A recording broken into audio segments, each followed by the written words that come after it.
My 21M girlfriend 20F was arped while in the process of cheating on me.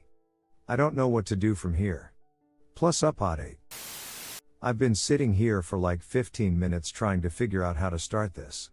My head is completely spinning, my thoughts are just all over the place. I guess with the backstory, I've been dating Sarah not using real names for just under 2 years now.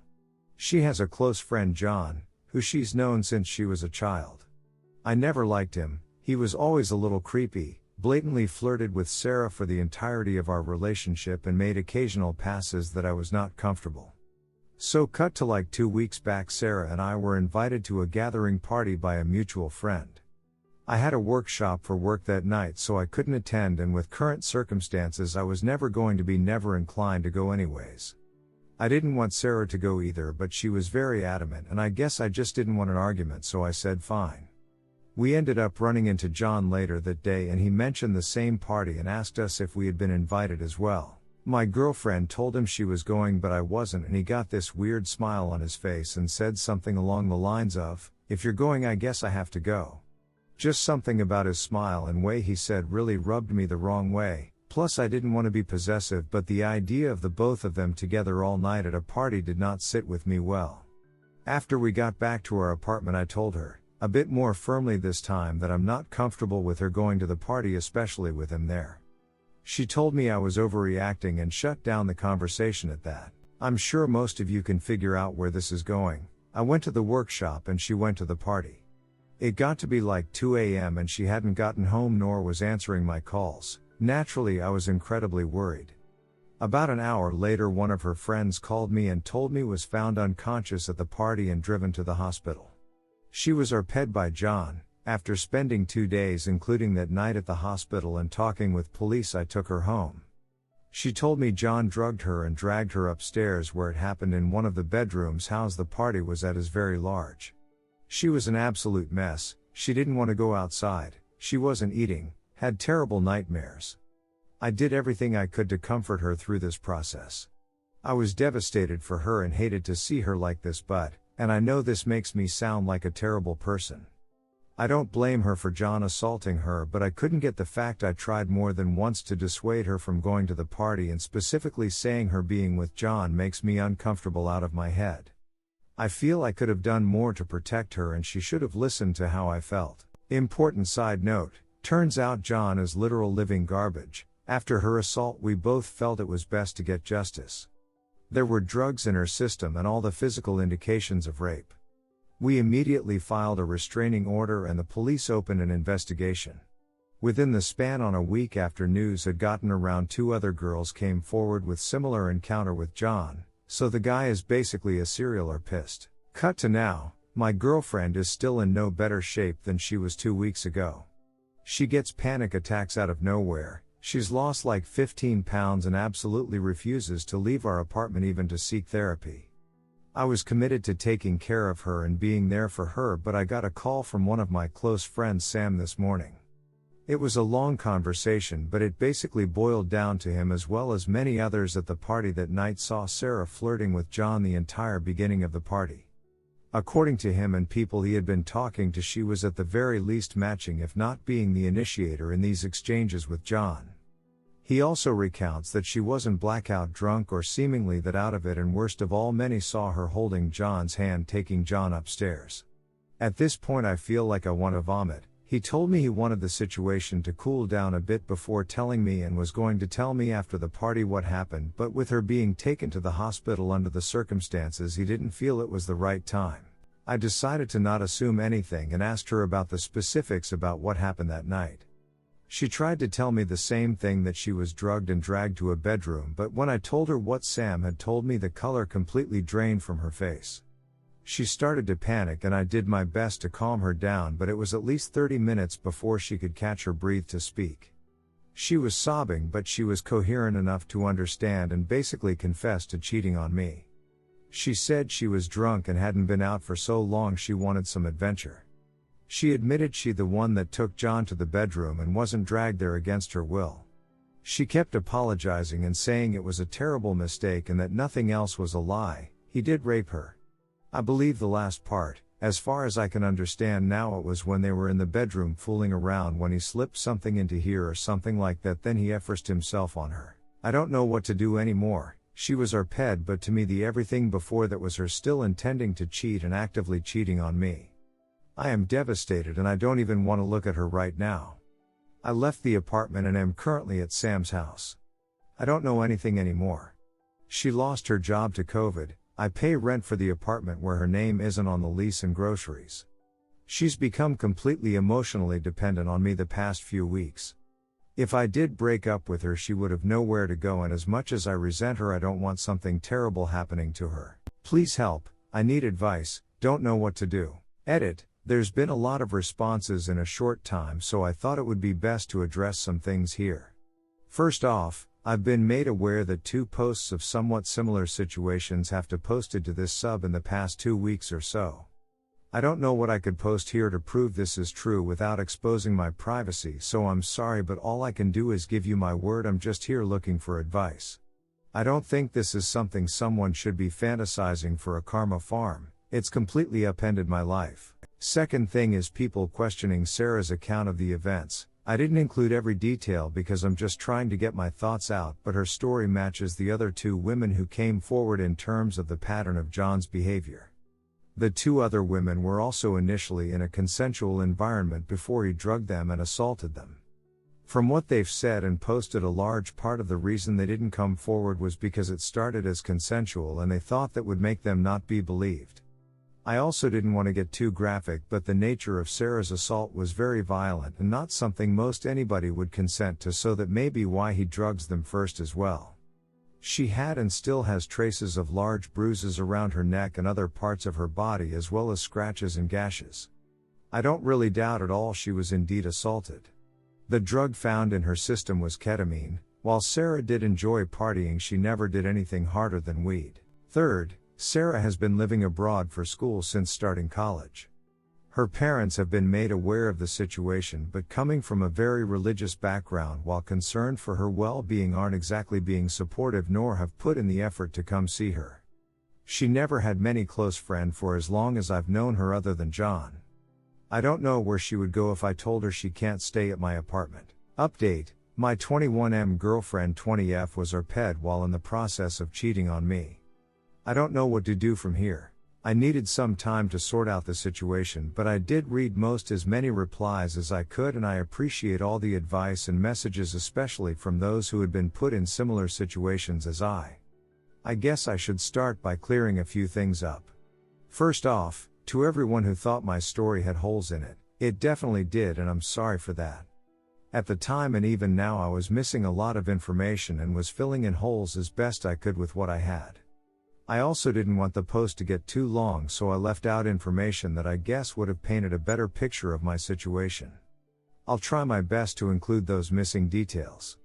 If you're just interested in the update, skip down a few paragraphs. So, details about John. He is part of Sarah and I's social circle and lives quite close to us. Some of the behavior from John towards Sarah that made me uncomfortable throughout the course of our relationship included constantly making comments about her body, putting his arm around her every chance he could, asking her to go with him on trip to Europe last summer, just the 2 of them, poking her beasts when she's wearing tight clothing, saying things like "I'm lucky I met her when I did," or "she would have been with him by now," etc. It's not any one thing, but accumulation of everything that made me uncomfortable with her spending a lot of time with him. She never encouraged his behavior, at least when I was around, but didn't actively discourage it either, despite we openly talking to her about my boundaries.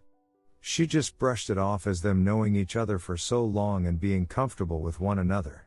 A few smaller details I guess were relevant I should mention. 1. We are not in the US. COVID, while still obviously an issue in our country, our area is relatively COVID-free, and everyone going to the party Sarah went to were part of our larger social circle. It was at a large condo a friend of ours was renting for the summer. It was not some open invite party with 100 plus people. Still dumb, I know. There were 30-ish, maybe 40 people there, so in hindsight, yeah, no one should have been at the party to begin with. Lastly, clearing up both Sarah and I's financial situation. I am lucky enough to have my parents paying for my tuition whatever scholarships didn't cover, so I can focus my resources on just day-to-day living costs like rent, groceries, etc. Sarah, on the other hand, was pretty much thrown to the wolves after finishing high school. Her parents, like I stated in my edit, are very religious and very controlling, so they told Sarah they were only going to pay for her schooling if she went to a local college. She refused and came to my school. She lived in residency for her first 2 years, which was covered by financial aid. I got my apartment about a year ago, and with COVID and her not wanting to go back home, we decided it would be best if she moved in with me. Her finances are basically completely tied up on tuition and student loans, so I offered to keep paying full rent despite her living with me full time. Actual update. Oh boy, I wish I could say things have gotten more clear in the past week, but honestly it's been a total cluster of CK and it's only gotten worse. I spent a few days at Sam's reaching out to friends trying to get a clearer picture of what happened that night before going back to talk to Sarah. I got told same story multiple times, that she was the one who started flirting with John and led him upstairs. I should say right now, in my first conversation with Sarah confronting her, she didn't explicitly say she had intended to sleep with him that night, she just confirmed she took him upstairs. She was basically having panic attack throughout the entire conversation, so I had a hard time pushing for clarity. So by this point in my heart I was trying to find any excuse at all for her to save our relationship, but my mind was telling me that the relationship was over, at least for the time being. But as many of you commented, despite my obviously grief in losing a 2-year relationship, I decided I'd be willing to let her stay in my apartment again rent-free to at least the end of October to sort out other living arrangements and support. I called her about 3 days after staying at Sam's and told her I'm willing to listen to her side of the story, but I need the complete truth about everything, and she agreed, so I went back to my apartment later that evening. We sat down and I asked her about what really happened that night. She started crying right away but not panicking, and told she had to tell me something about herself. Sarah has always been into the partying scene more than me. I've never really been comfortable around drugs and that environment in general, but I went with her anyways about once a month or so. Her, on the other hand, would have girls' nights out and parties pretty much every weekend. Right at the beginning of our relationship I told her I'm not really comfortable being with someone that isn't involved with hard drug use. My brother has a history of addiction and I've seen what it can do to somebody and the people around them. She told me that's fine since she only drinks and smokes ed occasionally. Well, it turns out for about a year now she started doing harder drugs at parties when I'm not there, and her girls' nights were often just her and some from our social circle. John included, going to a friend's apartment to do shrooms. I was shocked to say the least, and I didn't even know what to think in that moment. I just tried to ask her more about what happened on the night she was assaulted and if she was intending on cheating on me that night. She comes clean and tells me she did lead John upstairs but swears she wasn't trying to sleep with him but wanted drugs. He told her it was cocaine, but obviously it was not, since only fentanyl and alcohol showed up in her system at the hospital. She told me he immediately started coming on to her, but she tried to fight him off, but eventually she was too drugged out to fight back. After consoling her for a while, I asked her what her relationship with John was really like before and if they did anything together before what happened that night. She admitted that they made out a few times before around Christmas last year, but promised it didn't go any further than that. She was begging me to forgive her and that she needs me in her life. That she just was in a rebellious phase because of her upbringing. I didn't know what to believe anymore, and still don't, to be honest. I just was completely overwhelmed by everything, so I told her I needed to clear my head and left again.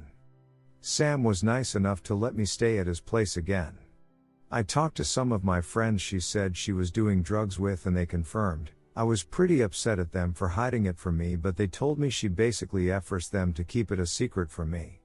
It feels like so much of my relationship was a lie. She wasn't the person I thought she was, and she lied constantly for who knows how long.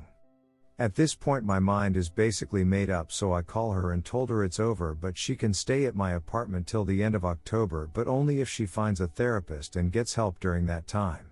She basically lost it during the call, but my mind was made up, so I just said I'd be staying at Sam's for a while and hung up. I wish that was the last of the SHT that happened, but literally a day after that I start getting spammed with hate messages and calls from friends, relatives and people I don't even know. Turns out she's posted all over social media about how I was breaking up with her because she was our pet and was kicking her out with nowhere to go in these COVID times. She also wrote that I've been emotionally abusing her after her assault, victim blaming her and stopping her from getting in therapist. I'm completely lost, I'm furious, heartbroken, I can't even describe all the emotions I felt. I called her again that night and told her she has 2 weeks to move out now and I don't want to hear from her again. I had to spend the past week playing damage control, trying to clear my name on social media, calling friends and family. I was ostracized by co-workers, though luckily my boss was on my side. I was getting doxxed, death threats, my life basically fell apart. Sam, thank God, was completely understanding through all of this and said I could stay at his place until Sarah moved out. She's moving out on Friday, but I don't want to go back to that apartment anyone. I've had to cut out friends, my reputation is now in the garbage. I lost the first and only person I've ever loved, I don't know anymore. I low-key want to die, but I'll find a therapist sooner or later. I just feel numb to everything. I don't even know if I'm right or wrong in this situation anymore. I hope I haven't rambled on too much. I know this post is really long, but thank you really for everyone who showed support in the last post, it meant a lot. TLDR, girlfriend lied to me about the night she was our pet. Turns out she was with him that night to get drugs, had been doing hard drugs behind my back for months, cheated on me with the friend that ended up assaulting her, and then lied on social media about how I had been emotionally abusing despite my best effort to support her, causing my life to fall apart. Edit. Someone's comment made me realize she was still lying to me the second time I talked to her. She changed her story about what she was drugged with and I didn't even realize. I was not told by the hospital what she had in her system and am not very knowledgeable on drugs in general. All that information I had came from Sarah. I don't even know if she was drugged against her will at all at this point. God, I'm doubting everything now. This is not the person I thought she was. I don't even care, she's out of my life now.